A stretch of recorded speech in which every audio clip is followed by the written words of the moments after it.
Welcome to the Pint Glass Football Podcast.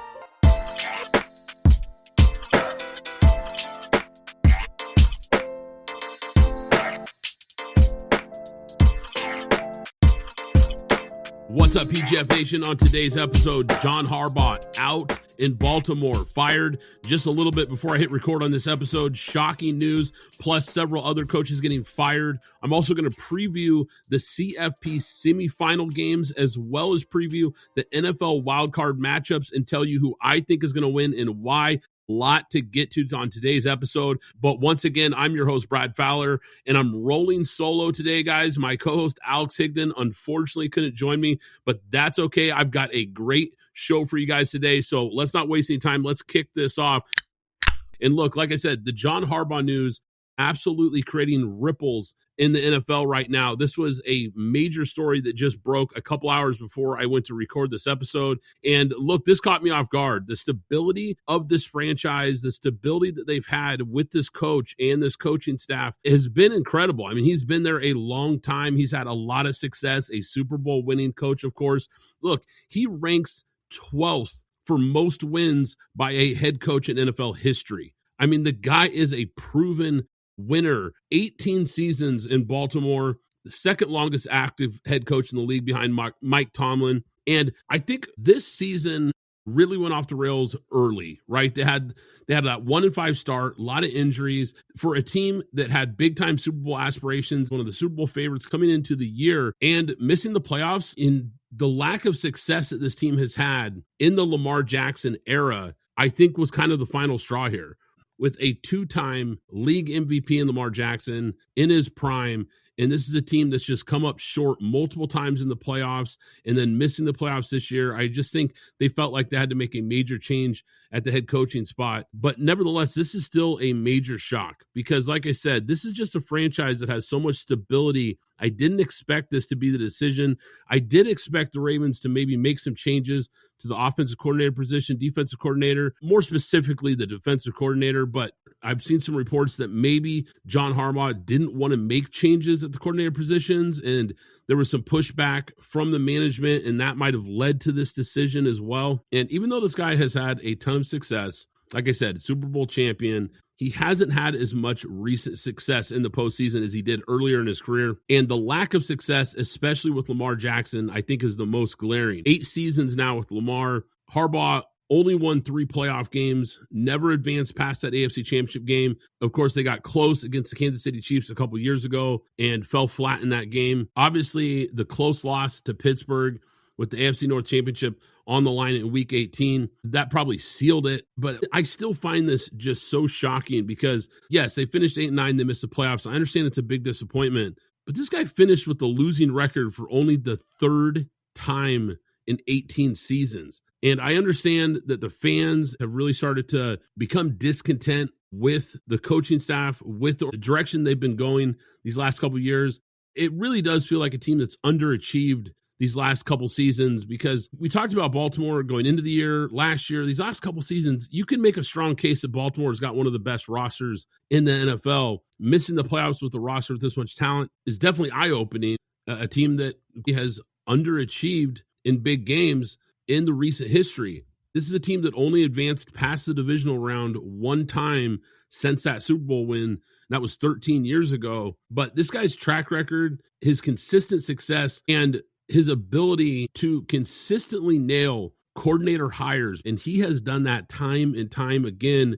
That's why so many guys that have coached under Harbaugh have gone on to have coaching success at other places. You know, most recently, of course, Mike McDonald, who was the DC there, has now been the head coach at Seattle. They're the 1 seed. He looks like a great hire. It is going to be absolutely fascinating how Baltimore moves forward here without John Harbaugh, because this is also a guy who was, of course, part of the regime that brought in Lamar Jackson and took a risk at taking this guy late in the first round when all the other teams had basically passed on him. There was a lot of question marks about Lamar coming out. Could he be an NFL quarterback? Very talented, of course, a Heisman Trophy winner, very athletic, had a lot of tools, but there was a lot of developing to do there. And they took a risk taking Lamar, especially when you already had a Super Bowl winning quarterback on your roster, and putting together a plan and a blueprint to develop this quarterback. I don't know if he gets enough credit for that, because the way they progressed and the way that they brought the offense along and the way the offense evolved as Lamar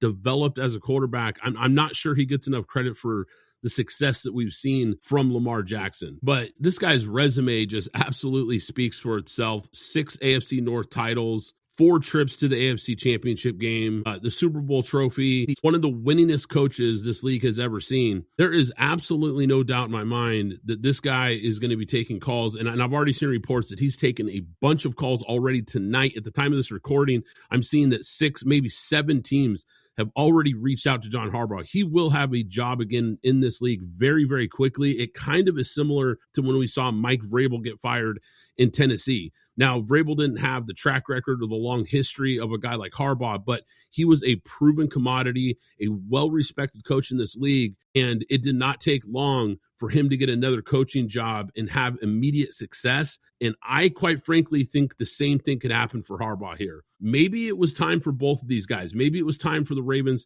to make a move here and to change things up, to get a new voice in the locker room, a new direction for this team. I understand that because they've come up short in recent years, because they haven't been able to accomplish what they felt was a Super Bowl level team, not being able to get over the hump with Harbaugh in recent years. I get all that. Maybe it's time for a change for Harbaugh too. Maybe a new challenge, a new team could be the right thing for him, because I certainly think this is a guy who could have a lot of success in this league somewhere else, and I think he will. And I think the hire in Baltimore now becomes huge, because now this becomes hands down the number 1 head coach candidate in the market, no doubt about it.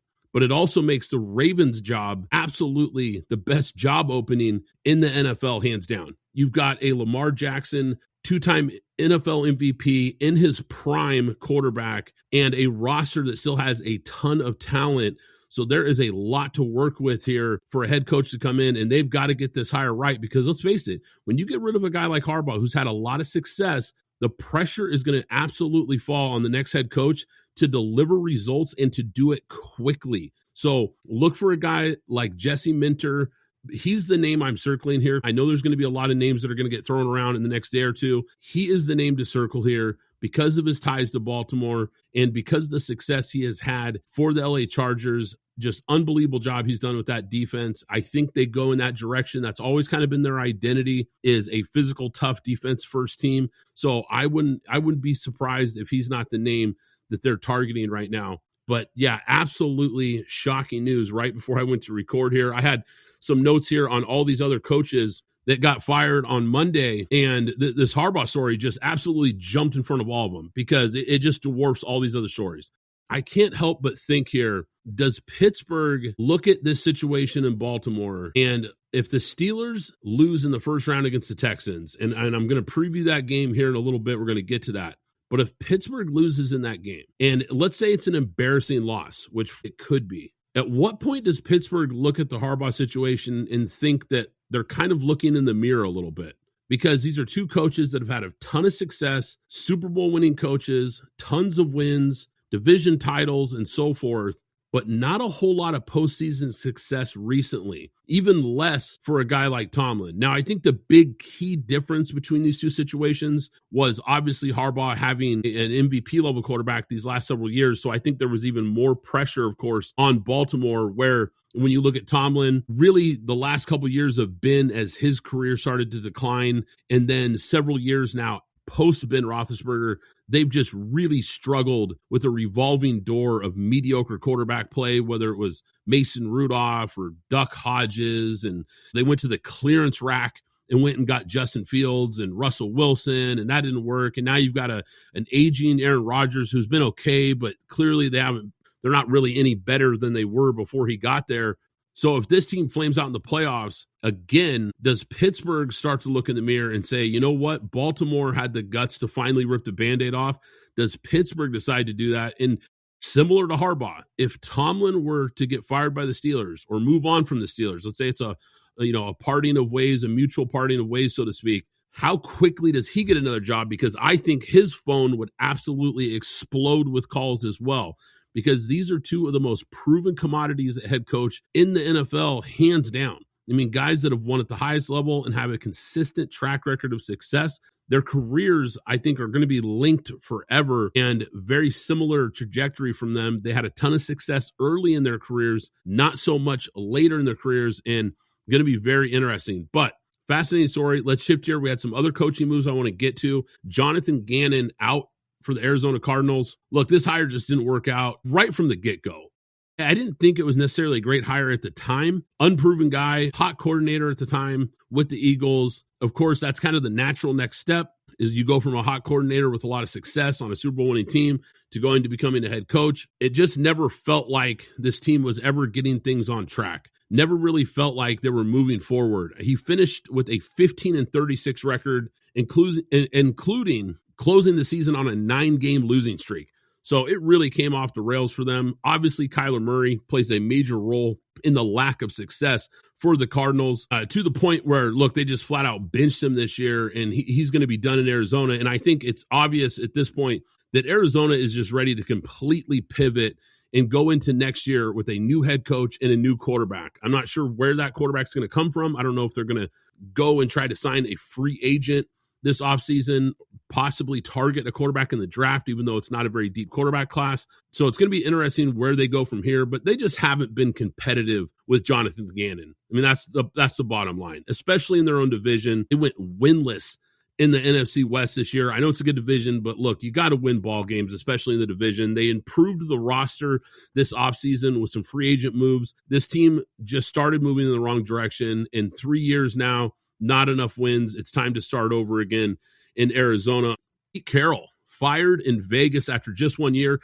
This is something that Alex and I talked about a couple of weeks ago, and I had mentioned that I thought Pete Carroll could be a one and done. And at the time, I think a lot of people thought that was surprising, but I just thought, look, this thing has gone completely off the rails, and it went off the rails quickly for this team. He was never really able to get any traction going in Las Vegas. I mean, this is a guy who came in, who was supposed to be a culture builder, a proven coach that could add some stability to a bad franchise. He brings in Geno Smith, who was absolutely terrible this year. You know what's crazy about this? I thought about this earlier today. Geno Smith was really the reason he got fired in Seattle, if you look at it, because he was so committed to Geno, and Geno has just been on a steady decline. You know, he had that great season with Seattle in 2022, a very surprising great season after being a guy who'd been a backup in the league for several years, but he's just been on a steady decline since that season. And clearly he's got a guy that's never going to be a starter again in this league. This was really his last chance in Vegas, and it's Pete Carroll's last chance. I don't think he's ever getting another head coaching job again. When you bring in an older veteran coach like this, a proven guy, you're looking for a guy to just, like I said, build a culture and build some stability. And they went from a team that went from bad to worse. So obviously there's no point in keeping an older coach like that when you're going in the wrong direction year one. Time to get younger, time to get more innovative minds in the building. You know, they've got some pieces here. Ashton Genty, look, I wouldn't have taken him in the top 10. He had an okay rookie year, but the offensive line took a big step back, and that was part of the lack of his success. Brock Bowers is clearly a guy. Max Crosby is clearly one of the best defensive players in the league, but the cupboard's pretty bare. I mean, this is not a very good roster. This is a team that, even with all that being said, this was a team coming into the year that a lot of people thought would be competitive. And I think this is a team that if they would have won 7 or 8 games, I think Pete Carroll would probably still be there, because if they were showing some improvement, a team that was maybe at least in the mix for a wild card team at the end of the year, I think he probably would have been safe. But this team ended up being the worst team in the entire NFL, and it's just time to clean house. It's also time to clean house for the Atlanta Falcons. Atlanta fired both their head coach, Raheem Morris, and general manager, Terry Fontenot. It's time for them to start an organizational reset for them, because the bottom line is there's just too much talent on this roster to be this average. There just is, especially on the offensive side of the ball, but I like some of the moves they made on defense. I mean, there's guys on the defense, some young guys that are flying around, playing at a high level.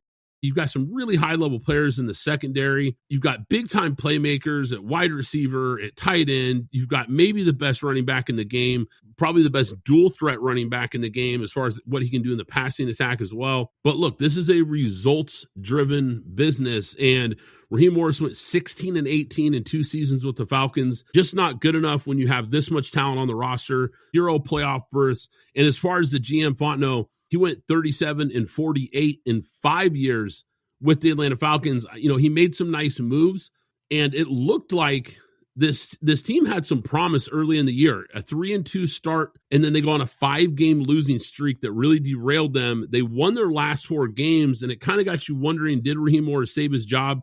But look, this is a really weak division, and they missed the playoffs again. And like I said, when you look at the roster, you could easily make a case to have the best roster in the entire NFC South.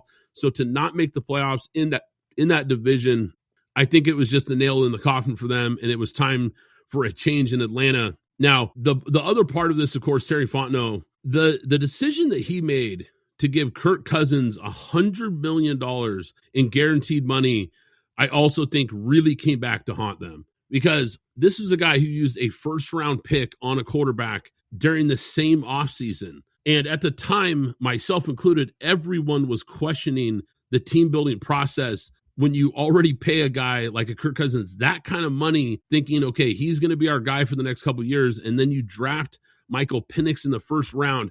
That decision never made sense, and now we see Kirk Cousins not playing anywhere near a $100 million quarterback level. Michael Penix has dealt with some injuries, but we knew he was a guy who had an injury history in college. Unfortunately, he just hasn't really been able to stay healthy and put it together either. So going to be very interesting to see what they do at that position, but also just what direction they go here with the next GM and coach. But that's going to be an attractive job because of the pieces in place. I really think that's a job that's going to be attractive, possibly to a coach like Kevin Stefanski of the Cleveland Browns, who was also kind of surprised me that they got rid of Kevin Stefanski. I was definitely caught off guard with this. Not as shocking as the Harbaugh fire, but Kevin Stefanski getting fired on Monday, I think, was really eye-opening because this is a guy after 6 years in Cleveland really wasn't the problem in Cleveland. I have a hard time putting a lot of the blame on him. I mean, this is a guy who's a 2-time NFL Coach of the Year, led the Browns to the playoffs twice, and this is the Browns, guys. This is the Browns. We got to remember that. One of the better offensive coaches in the NFL, a guy who's well-respected around the league, a great play caller. The bottom line for the Browns is the Browns team building, I think, is way more to blame than Kevin Stefanski. And that's where this gets even more head-scratching because reports I've read is that they're going to keep GM Andrew Berry on staff, which makes no sense to me. Andrew Berry, look, he had a really good rookie class this year. And maybe that's what saved his job. But this is the same GM, guys, who destroyed the Browns' ability to build a competitive roster with the Deshaun Watson trade. Let's not overlook that. And let's go back and revisit that trade really quick and just look at how bad this ended up being. When they made that trade, the Browns received Deshaun Watson from the Texans and a 2024 6th-round pick. The Texans received 3 first-round picks, 2022, 2023, and 2024, including a 2023 3rd-round pick, 2 additional 4th-round picks in 2022 and 2024. On top of that, the Browns gave Watson a 5-year, fully guaranteed contract worth $230 million, which was an NFL record for guaranteed money at the time. This move was absolutely insane. And I have no idea how you keep a GM that is that incompetent because Deshaun Watson has been absolutely nothing for this team. He has spent more time on the bench, and when he has played, he has looked terrible. They still have major question marks at the quarterback position, of course. And those trades, giving up all that draft capital, really handcuffed what the Browns could do these last couple of years from a team-building standpoint. That is so much valuable draft picks that they don't have that could have helped a guy like Stefanski fill out this roster and give them more weapons. Instead, you've got a team with holes all over the place and a great player in Myles Garrett. That's really about it. Just an absolute mess. This is why the Browns, quite frankly, are the worst organization in the NFL. This is exactly why. Because you finally get a coach who's really a good coach and one of the better offensive minds like I talked about, and you fire him, but you keep an incompetent GM. This is exactly why you are the Cleveland Browns. But once again, talked about Harbaugh and some of these other guys. I think he is a name to watch here because he is going to be a very, very desirable candidate for another head coaching job. And I would be shocked if he doesn't get one of these jobs. I think New York is a team to watch here with a young quarterback in Jackson Dart. I think it would be a really smart move to bring in a proven coach like Stefanski and a guy who's a really good offensive coach to pair him with this young quarterback to try to get him to unlock his development, take his game to another level in year 2. All right, we got college football playoff games. Man, the college football playoff has been absolutely awesome. We got the semifinals coming up, 2 big games that are going to decide who plays for the national championship. And of course, after that, I'm going to preview the NFL wildcard games, but let's start with the Fiesta Bowl, Miami versus Ole Miss. Man, who had Miami and Ole Miss on their bingo card? Because this is a crazy matchup that I don't think very many people expected when the playoffs started. But when I look at this Miami team and what they've done against Texas A&M, of course, and then the big upset win over Ohio State, this team has been elite at the line of scrimmage. They have been dominant on both sides of the ball up front. No doubt about it. That's the recipe. That's the secret sauce for this Miami team, a team that barely sneaked into the college football. I mean, remember, there was a lot of debate if they were even going to get in. It was the most shocking development during the playoff reveal that Miami had got in, and there was all the controversy between them and Notre Dame. And look, obviously, hats off to the committee. They got it right. Now, who knows what Notre Dame would have done in this playoff? I think that's irrelevant, but they got it right getting the Canes in, and that's the bottom line, because this team beat a very good Texas A&M team, even though I think Texas A&M clearly had some flaws. And then with the huge upset over Ohio State, which I did not see coming, I thought Ohio State would roll in that game. They were a 10-point favorite in that game. Look, I don't want to take anything away from Miami. They've won the 2 games that they weren't expected to win. The question I have is, can they win in a shootout? Can they win multiple ways? I don't know. I don't know. Because the Ole Miss offense, we know, is explosive. Even without Lane Kiffin, this is a team that can really move the ball. Trinidad Chambliss played his best game of the year versus the Bulldogs last week. I mean, he was lights out. He had a streak where he was just hitting everything. Miami is going to need quarterback Carson Beck at his best in this game. I don't think they can rely on Carson Beck just dinking and dunking and making a few plays here and there and beating an offense like this. If they're going to play in a game like that, because I think there's a chance that Ole Miss is going to be able to move the ball in this game and put up some points. And I think that's going to put a lot of pressure on Carson Beck, because I don't know if Miami is going to be able to just run the ball and control the clock. I think that's what they're going to want to do. I do think that's what they want to do in this game. And I think if Miami wins, they're going to need to play that style of game. It's going to have to be a heavy run game. They're going to have to win at the line of scrimmage. They're going to have to control the clock. And I think they're going to have to limit Ole Miss as far as their time of possession, have those long, just grinded out drives that we've seen from this team.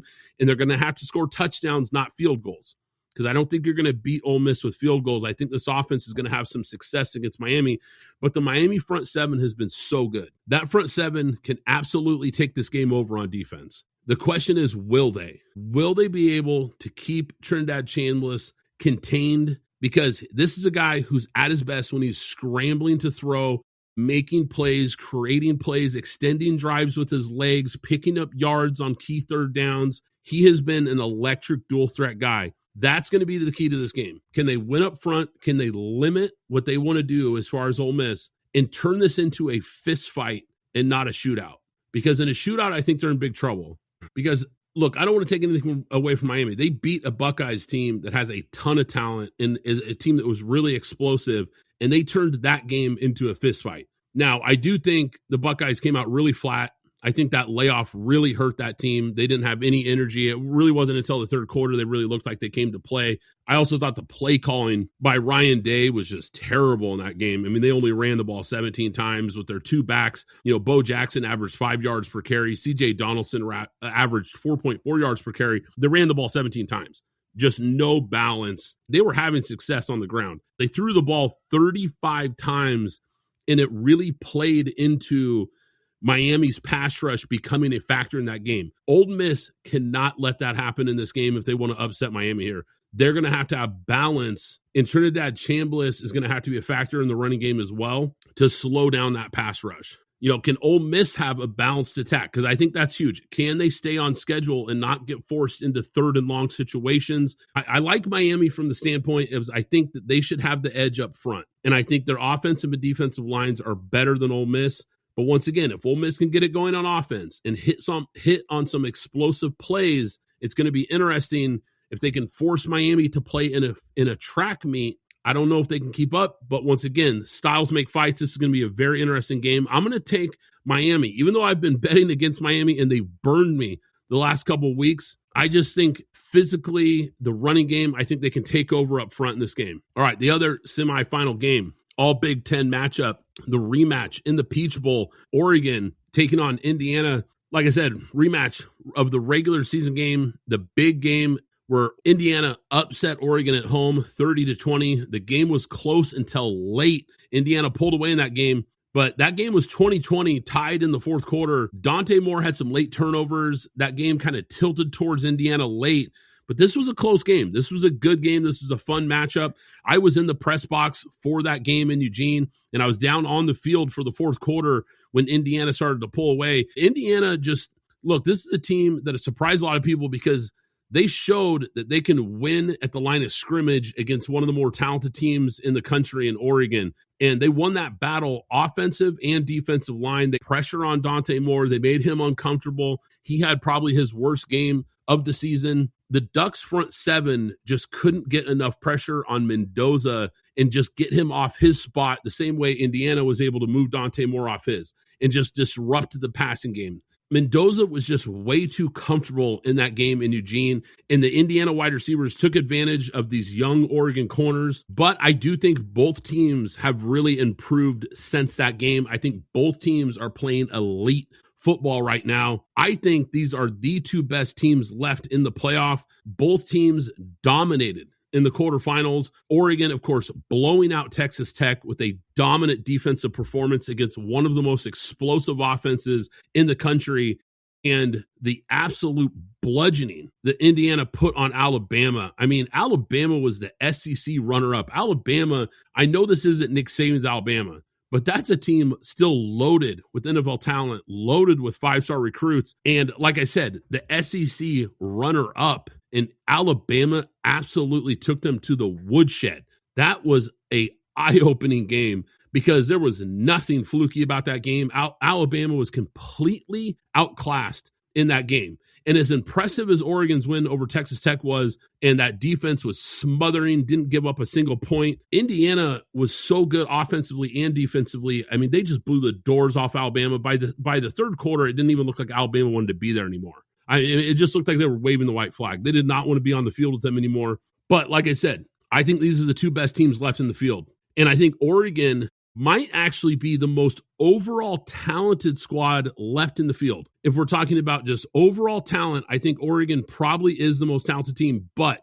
Oregon is going to need a big-time game from Dante Moore. He cannot play the way he did in Eugene if they want to get by Indiana. It is going to take an almost perfect performance for him because this team in Indiana is so good, man. They are so good. You have got to get past the IU on the side of the helmet. We've got to get past the fact that this is traditionally a basketball school. We've got to get past that this is one of the historically worst programs in college football because Kirk Cignetti took over and this program has completely changed. It has completely changed. This team might as well be a blue blood. It might as well say Ohio State on the helmet. It might as well say Alabama on the helmet. It might as well say Georgia, Clemson, USC, whatever. I'm saying this team absolutely looks and plays every bit like the number one seed, the undefeated number one seed, the Big Ten champ, the best coached team in the nation. And it's not even debatable. Kirk Cignetti has done an unbelievable job with this program. They should be the favorite to win their first ever national title this season. This team is so balanced. They're great in the trenches. They have a great quarterback, of course, in Mendoza. They have playmakers at wide receiver that can separate and make big catches. They can run the ball. They have depth at running back. Their offensive line can pound it. The defense is elite at all three levels. They just don't miss tackles. Cignetti does an incredible job of finding your weak spots as a coach and absolutely exploiting them. He's the best coach in the country, hands down. I cannot pick against Indiana. I just think this team has a destiny type of feel about it. And after that Rose Bowl win, when Cignetti was up there on the microphone and said it's going to be a great movie, well, I think he's right. Because if this has the fairy tale ending that I think it will, this probably will be a movie. Because what he has done is nothing short of incredible for the Indiana Hoosiers. All right, let's get to these NFL wildcard matchups. The 5 seed LA Rams at the 4 seed Carolina Panthers. Look, Devontae Adams could be back in the lineup. I think that is huge for the Rams. When you put a guy like him with Puka Nacua, who's been just lights out this year, the two-headed running back room that they have with Kyron Williams and Blake Corum, who really ended the year strong and has really added a lot of depth to that running back room. This offense has some real pieces, man. And I think the player that nobody's talking about, and he's not a household name, but safety Quentin Lake returning for the Rams, I think is huge. Because that defense has not looked the same since he's been out. This guy who's coming back is going to be huge for them in this playoff run. And remember, week 13, the Panthers actually beat the Rams 31-28. It was probably one of the most shocking upsets of the season. It kind of made people look at the Panthers a little differently. I remember I did and said, wow, this Panthers, that's a big win. That's a big win against a team that a lot of people think could be the best team in football. The Panthers, if you go back to that matchup, they're going to have to get pressure on Matt Stafford. I think that's absolutely key. They're going to have to get him off his game again like they did in that Week 13 matchup. He had 3 turnovers in that game. I think that's got to be the recipe here again if they're going to pull off the upset in this big game. Bryce Young was also really efficient in that game.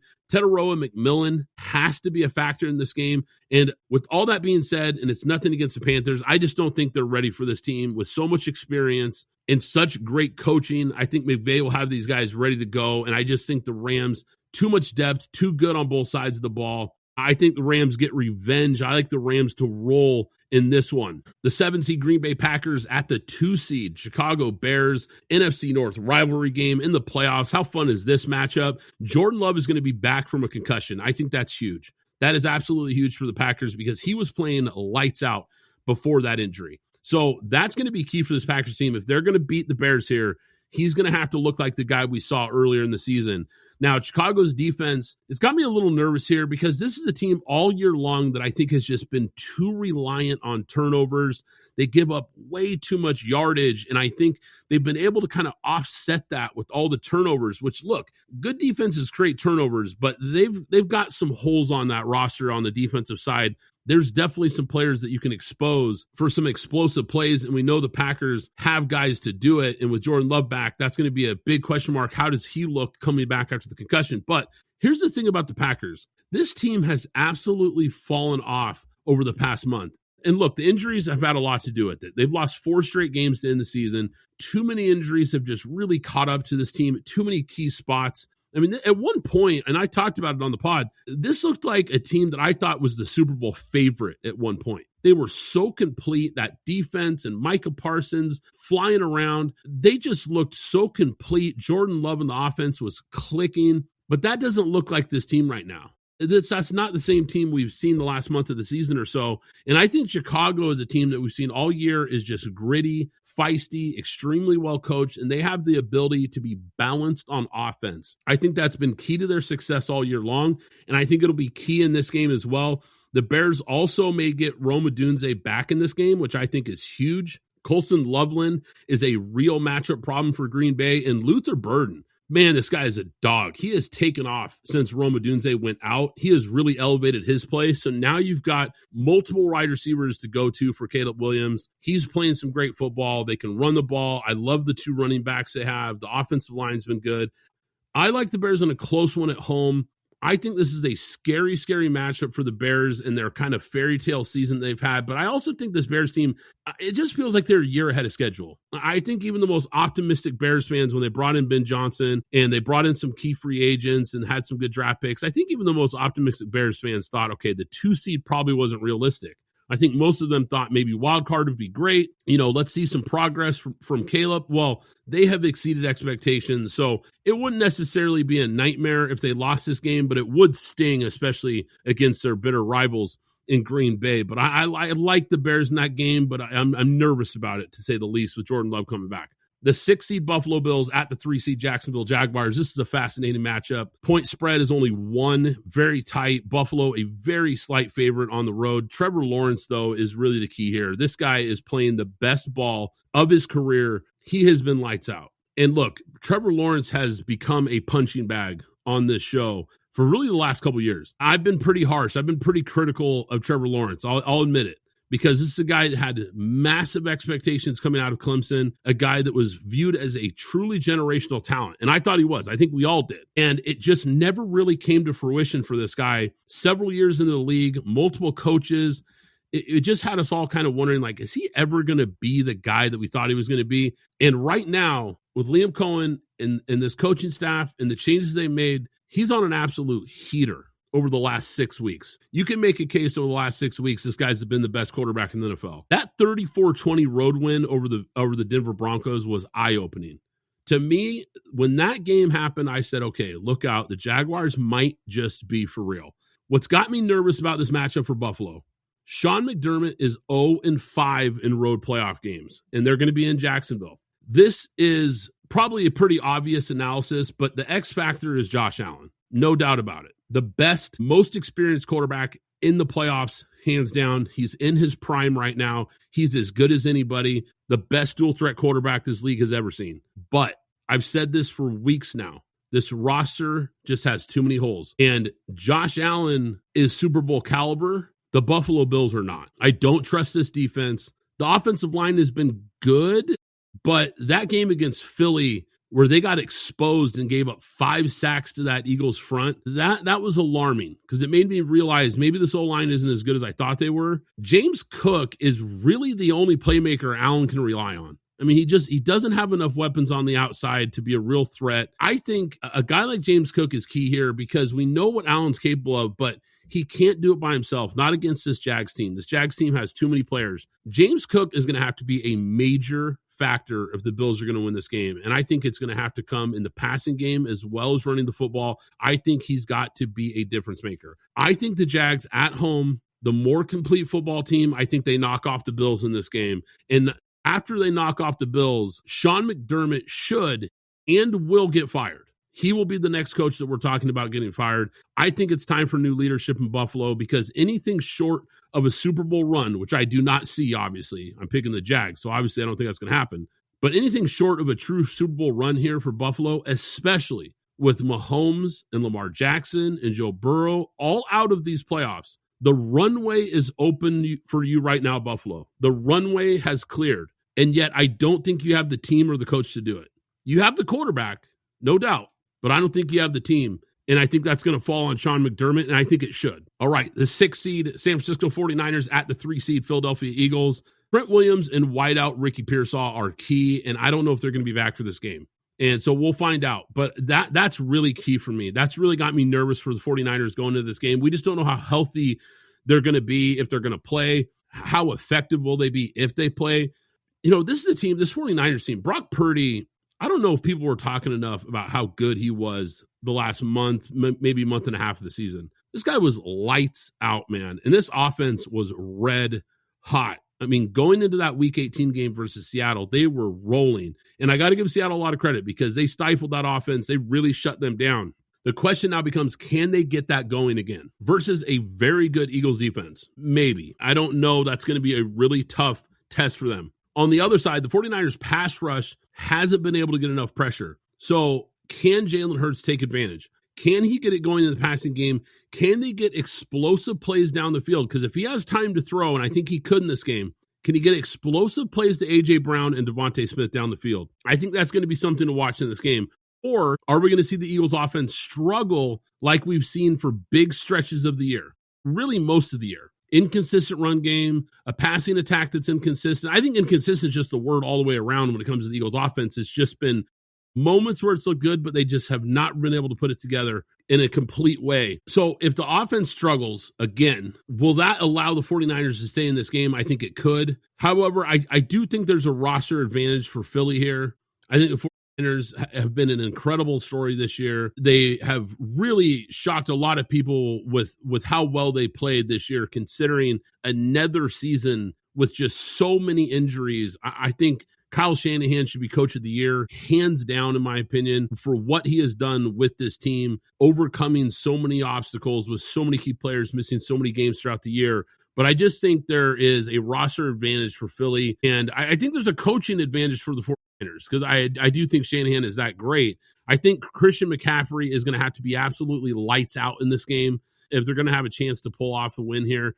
he's going to have to be a major factor. And I think they're going to have to put pressure on Philly's offense to score points. Very tough game to pick. I think this is a very tough matchup. Tough game for me to pick here, but I'm going to take Philly because they're at home. I think they're just a better roster here. Cold weather, tough place to play. I think the Eagles get the win here and move on. 7-seed Chargers at the New England Patriots here. Look, we got to start with Drake May here because this guy took what looked like at one point a clear-cut MVP race where Stafford was really running away with it, and he made it razor thin. He really threw his name in the hat here. He has carved up defenses with precise throws, big play shots downfield, timely runs. He's so poised in the pocket. That pocket presence looks like a guy who's played in the league 10 years. The jump that Drake May has made in year 2 was absolutely incredible. Nothing short of incredible. I think what's key for the Patriots here is defensive tackle Milton Williams is back. Offensive tackle Will Campbell is back.